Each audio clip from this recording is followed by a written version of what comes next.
কেমন বড়াই, লিখেছেন কবি হাবিবুর রহমান। লোকটা শুধু করতো বড়াই, দেখে নিতাম লাগলে লড়াই। উই ঢিবিতে মারতো ঘুষি, চোখ পাকিয়ে জোরসে ঠুসি। বাহু ঠুকে ফুলিয়ে ছাতি, বলতো আসুক বাক্কি হাতি।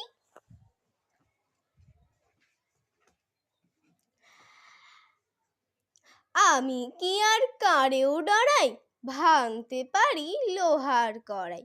শুনে সবে কাঁপতো ডরে, খিল লাগিয়ে থাকতো ঘরে। একদিন এক ভোরের বেলায় বেবাক লোকের ঘুম ভেঙে যায়। ঘর ছেড়ে সব বাইরে এসে বাড়িয়ে গলা দেখলো শেষে। ঢিবির পাশে বাঁধের গোড়ায় লোকটা কেবল গড়িয়ে বেড়ায়। ব্যাপার কি ভাই, ব্যাপার কি ভাই, ফিসফিসিয়ে বলল সবাই। লোকটা তখন চেঁচিয়ে জানায়, উই ধরেছে নাকের ডগায়। ধন্যবাদ।